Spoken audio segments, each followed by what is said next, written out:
It was more than 10 years ago on this channel when I put out one of my earliest countdowns of the worst heel turns in wrestling. So much time has passed since that last video, and the wrestling landscape has changed in so many ways, in ways I could never have imagined back in 2015. But as many things that have changed, a few are still the same. Like for instance, Sprite and Oreos is still a strange yet oddly nostalgic combination, and booking an effective heel turn can be hard as hell.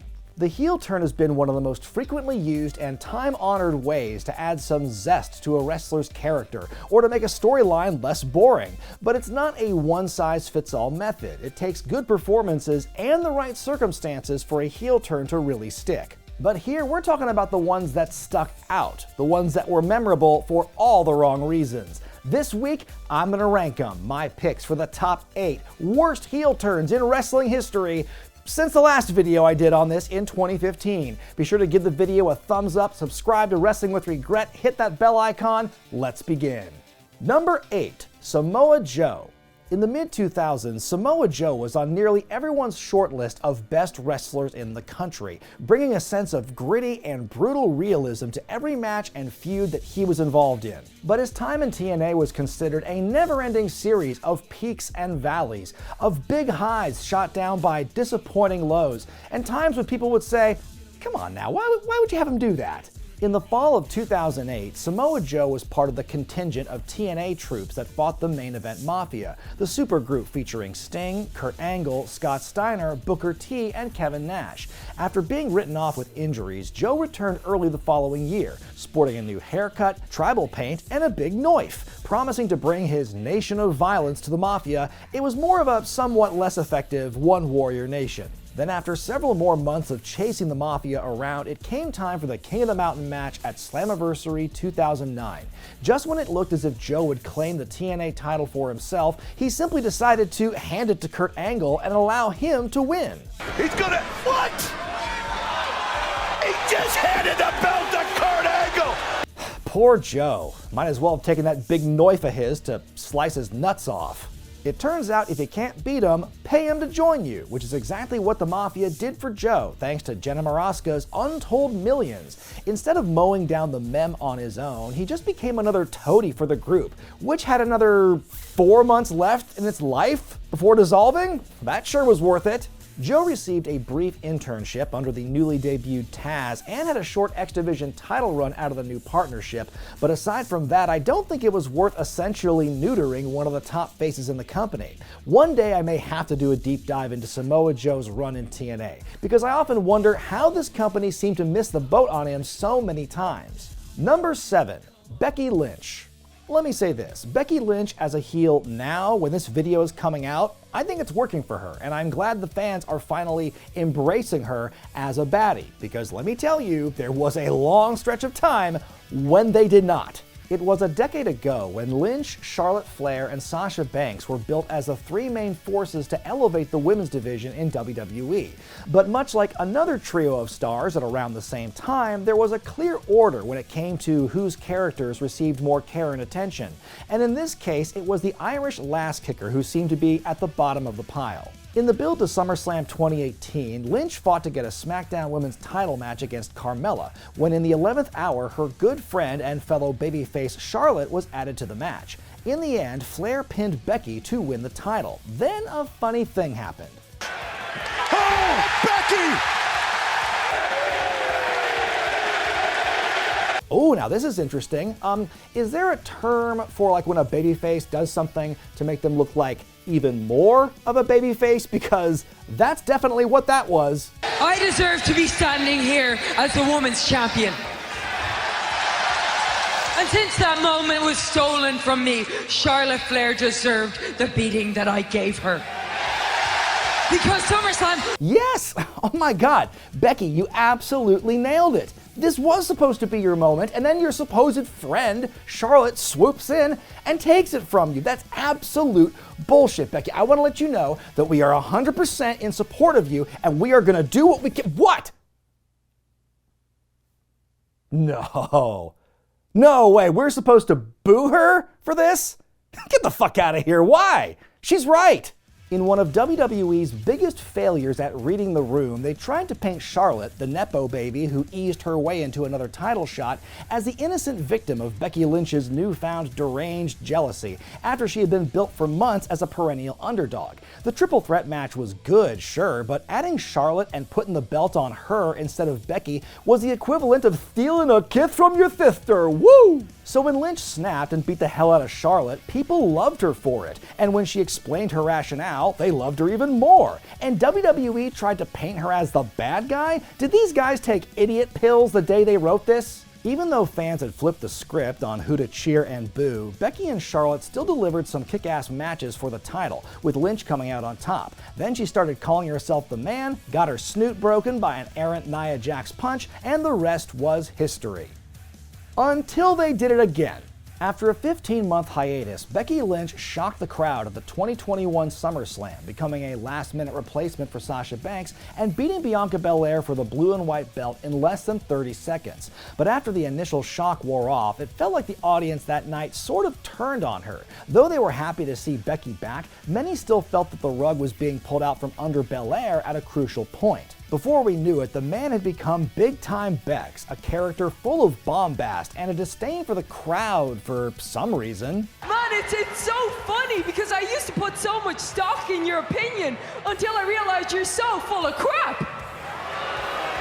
The problem here was the same problem they had in 2018, and the problem with so many of these failed heel turns, in that the fans did not want to boo Becky over this. They didn't want to boo against the woman who they fought so hard to support her in making it to the main event of WrestleMania. They didn't want to boo the new mom. I will give them credit. This time WWE made it work and eventually got the fans to see things their way to an extent. The fans still enjoyed her matches, and how could you not love goats on a coat? There was a period of time when WWE really wanted to fit that square peg into the round hole and portray Becky Lynch as something the audience simply wouldn't let her be. But at least now they finally have what they've wanted. Number 6, Dean Ambrose. The biggest gut punch in wrestling for 2018 came that October when Universal Champion Roman Reigns announced on Raw that his leukemia had returned after 11 years and that he had to take an indefinite amount of time off for treatment. For a brief moment, all the complaints about booking and storylines fell to the wayside, and for the first time, it felt as if we were witnessing the humanity not just of Joe Anoa'i, but as well as his recently reunited Shield brothers in Seth Rollins and Dean Ambrose. In honor of the big dog, Seth and Dean became the new Raw Tag Team Champions in that night's main event. But as we all know, we can't just have things end on a feel-good moment and leave it at that. The ledger must be balanced. What the? Oh my God! As if the real-life news of Reigns' condition wasn't hard enough for some fans, WWE felt it necessary to rub salt into the wound by having Dino inexplicably turn on Seth after winning the belts. As to the why? I don't know you an explanation. I don't know these people an explanation. I don't know anybody anything. There is no explanation. There is no apology. Ah, the old reliable, I don't have to explain myself to any of you. That is a writer's get-out-of-jail-free card. If you thought the timing alone made the heel turn hard to stomach, apparently Vince McMahon was really set on getting Dean to make crass remarks about Roman's condition for heat, with one comment apparently being so bad Jon Moxley has refused to repeat it. Then, in a wrinkle that wound up being somewhat ahead of its time given our modern discourse, Evil Dean was a baddie for getting the jab. For dysentery, typhoid, and the next one's rabies. So disgusted was Ambrose at the general population, he felt the need to get a series of emergency inoculations and walk around wearing a gas mask just to go out there amongst them. Oh yeah, this guy's a real intimidating baddie. Dean, when Randy Orton and the OC had gas masks on their merch for a while, that was like a metaphor for something. They didn't actually wear the fucking things. Jon Moxley has stated that the vaccination skit was the last straw for him, the moment he decided to leave WWE and never come back. The heel run led to a nothing burger of an Intercontinental title reign, then they really stopped trying to make him look good when they realized he wasn't going to resign. Finally, they lazily scrapped the turn, put him back with the Shield a couple more times, then let him go off to AEW. We've all heard stories and seen examples of Vince McMahon's exploitative nature when it comes to creative, but trying to get a wrestler to heel on one of his best friends for having actual cancer seems especially beyond the pale. Number 5. Jeff Hardy. When you get down to it, Jeff Hardy is a quintessential babyface. He's got a great look, great energy, he's fun to watch, the fans love him, he swats at invisible bees. How do you boo this man? Is a question that nobody asked, but the folks at Impact Wrestling would do their damnedest to try and answer. In the first few months of Hulk Hogan and Eric Bischoff's early days in TNA, Sting was one of the few people on the roster who didn't trust their supposed good intentions. His suspicions were finally proven correct at Bound for Glory that October, as part of what would later be revealed in storyline as a long-term plan by Hulk and Eric. The two helped the charismatic Enigma win the vacant TNA Championship against Kurt Angle and Mr. Anderson. It was this dastardly moment that gave way to the beginning of Immortal, the payoff after months of build that foretold the coming of they, and it turns out they were them. Oh, we're doing the NWO thing again in 2010. So cool. I liked the twist of a supposed heel Sting being proven justified in his mistrust, that he was actually being a babyface the entire time, but Jeff Hardy was just not great as a heel. I give him credit for trying. I thought that his heel promos were effective, but much like his hero Sting, his character is really hard to be hated. And it's not as if the turn was something done out of necessity or something that was so paradigm shifting it was going to get people to tune in. Unlike in 1996, when Red and Yellow Hogan was at the end of his drawing power and had to make a critical change, there was still plenty of money on the table for a babyface Jeff Hardy. To make matters worse, Hardy's substance abuse issues, the very issues that led to his original WWE departure and arrest a few weeks after that, reared their ugly heads once again as the storyline continued. These problems peaked during the embarrassing main event of Victory Road 2011, where Jeff was so visibly whacked out they had to call an audible live on the air. Good night, sweet prince. At least your run as a heel for like 2 weeks in WWE was too forgettable to also place on this list. Hey Regretters, big news! I'm headed to Oberhausen, Germany this March to film a documentary all about WXW's prestigious 16-karat gold tournament. Click the link in the description or scan the QR code to learn how you can help support our adventure, get early access to the doc, exclusive footage, and limited edition merch. Thanks, and back to the video. Number 4. Jim Ross. If there's one guy who has a deserved axe to grind with Vince McMahon, it's good old JR. The voice of a generation of wrestling fans, Ross suffered his fair share of indignities both on and off camera during his lengthy WWE tenure for seemingly no other reason than Vince just wanted to mess with him.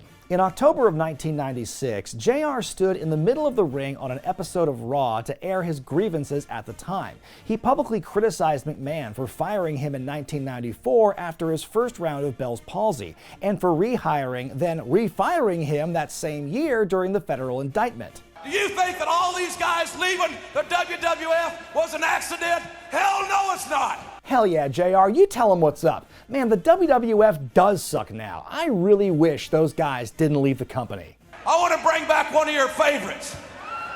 He's the bad guy, Razor Ramon. What?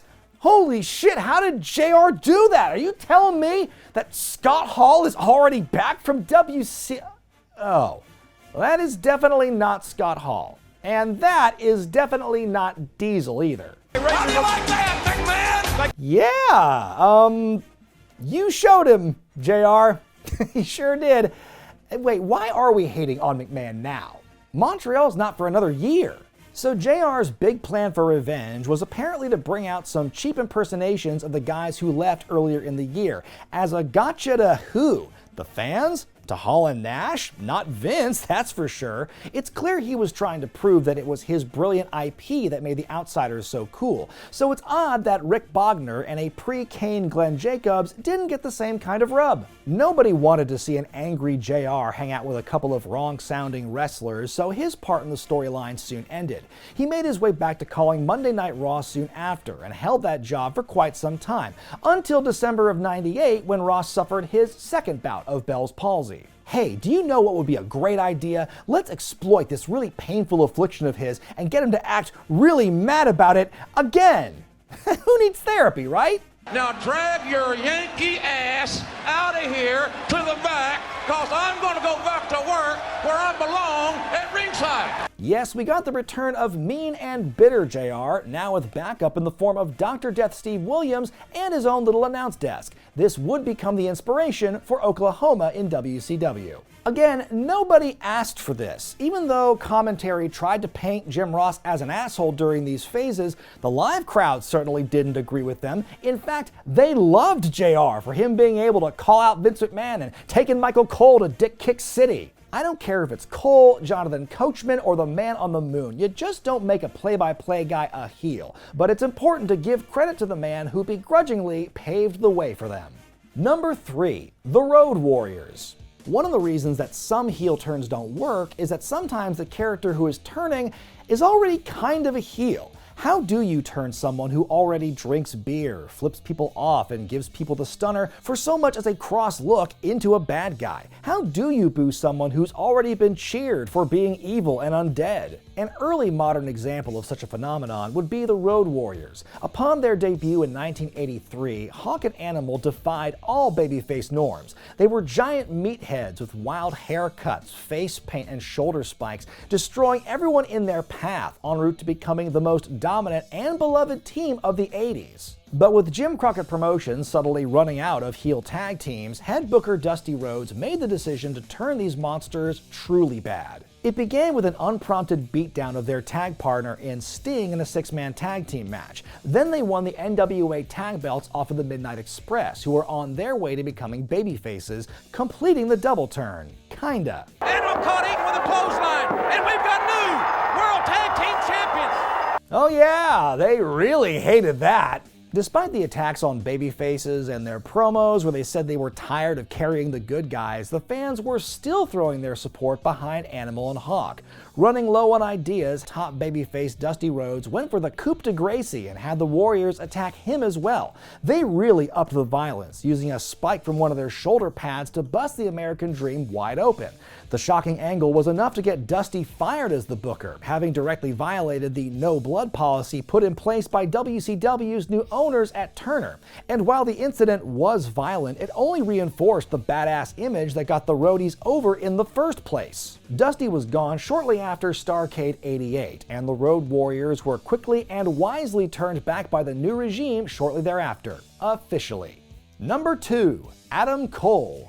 You know the classic story. Enemies become friends, friends go back to being enemies, then everything goes horribly wrong and nobody looks good in the end. In the summer of 2023, babyface Cole began a feud with detestable heel MJF over the AEW World title, but soon after they were randomly paired in a blind eliminator tournament to find #1 contenders for the tag belts. Despite the animosity, the odd couple ended up winning the tournament, and even though they lost the title match, they somehow remained a pair, having slowly formed an unlikely bond over the weeks. It even got people cheering for MJF. Over the next few months, Cole and Friedman grew to become best brochachos. At All In London, they even won the ROH tag titles on their way to main eventing for the AEW title that same night. Everybody and their mom figured that one man or the other would do the thing, but in a genuine shock, neither man turned, and the show ended with sportsmanship? Hindsight being 2020, this would have been the correct time to pull the trigger on one of them. I often wonder what that alternate timeline might have looked like, because what we got on this one was a big, confusing shit show. It was at Grand Slam at Arthur Ashe Stadium 1 month later when Cole ran to action to help his friend Max, but in doing so suffered a freak ankle injury that took him out of action for the next 13 months.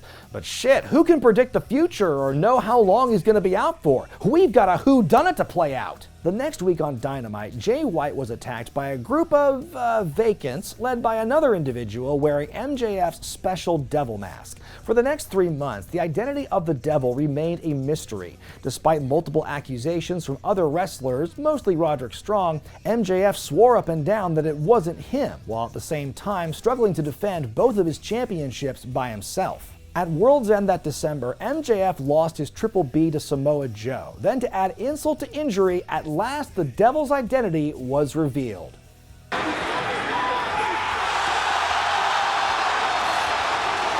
Yeah, the injured guy who helped Joe win the belt that he wants. That makes sense. There he was, Adam Cole Bebe himself, flanked by Strong, Matt Taven, Mike Bennett, and Wardlow. The Undisputed Kingdom was here.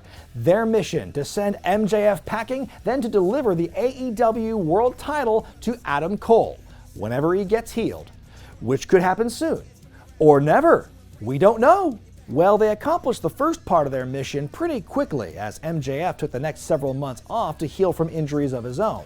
But with the belt having gone to a heel in Joe, and the supposed next top heel still out for the foreseeable future, and the entire reason for the group's existence also off TV, that meant there was a whole lot of nothing to talk about regarding Adam Cole. The payoff of this program, if you want to call it that, came at Double or Nothing 24, when MJF returned from injury, interrupting Cole's promo and attacking him while wearing his Triple H 02 tribute jacket. And by the time they interacted again, MJF was back as a heel, Adam was back as a face, and it was like nothing had happened. The longer they tried to keep it going while the injuries began to pile up, the more the booking seemed to flail, and by the time it finally got interesting, it was too late and all for nothing.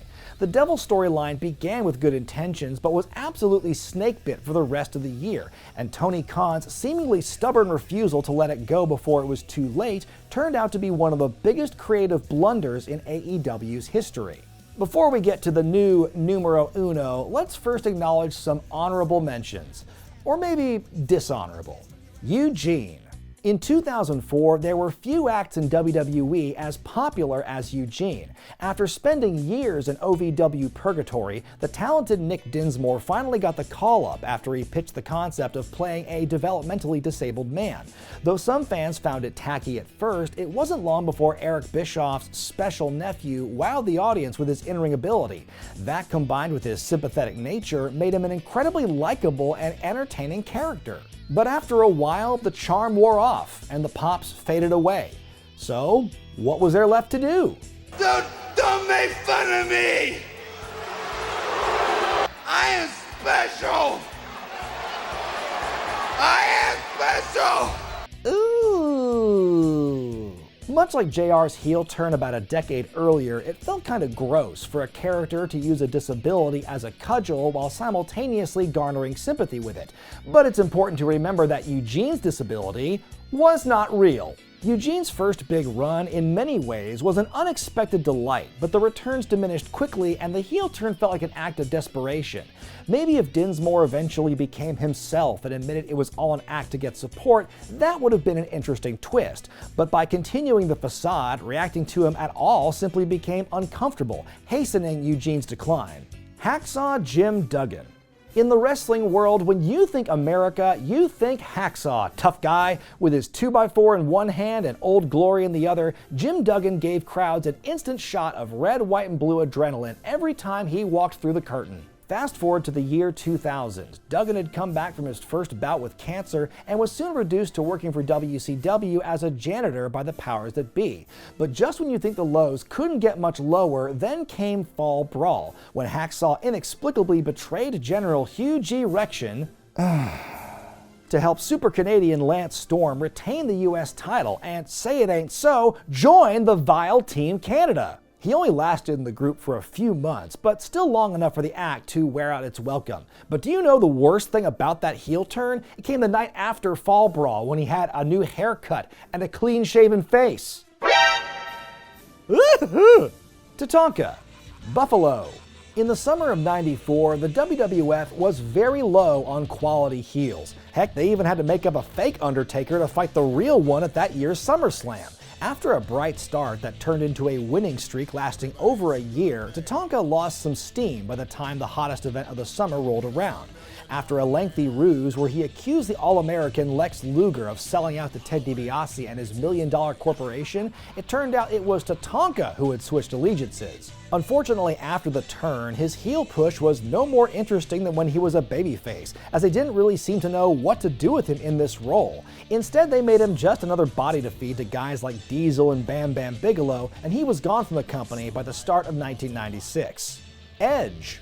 In the build-up to WrestleMania 38, the Rated R Superstar issued an open challenge for the stupendous event. It was the phenomenal AJ Styles who answered the call, to which the Hall of Famer responded by beating the hell out of him. From that point on, all of Edge's promos were bathed in dark bluish purple lighting. He believed that he was in control of the entire wrestling industry, that he sat on his throne atop his mountain of omnipotence, which I wonder how far down the road is that from the island of relevancy. Seriously, what the hell was this? This Edge was totally different from the kind and affable man we'd come to see for the last several years, and it was also difficult for fans to separate this from the same guy who took a decade off of wrestling due to injury. Him leading the first version of the Judgment Day felt like he was trying way too hard, so it was definitely an act of mercy when Finn Balor, Damian Priest, and Rhea Ripley kicked him out.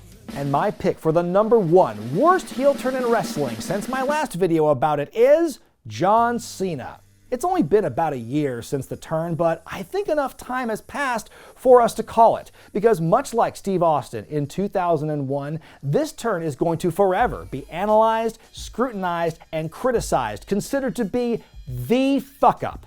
For more than a decade, one of wrestling's ultimate fantasy booking topics was how to make John Cena a baddie. Many fans were tired of the superhero shtick, of Big Match John never giving up and always overcoming the odds against evildoers. In their eyes, having Cena become evil himself would have been an interesting shakeup. But as the years passed and his career dwindled, the opportunities simply weren't there. This past year, WWE finally did the unthinkable, the unbelievably bold task of turning the closest guy they've had to a peak Sting, or a peak Hogan, or a peak Austin, and turned him bad. Not as part of some big overarching storyline to make his final year in wrestling more dramatic, but to create some buzz on social media for a couple of weeks.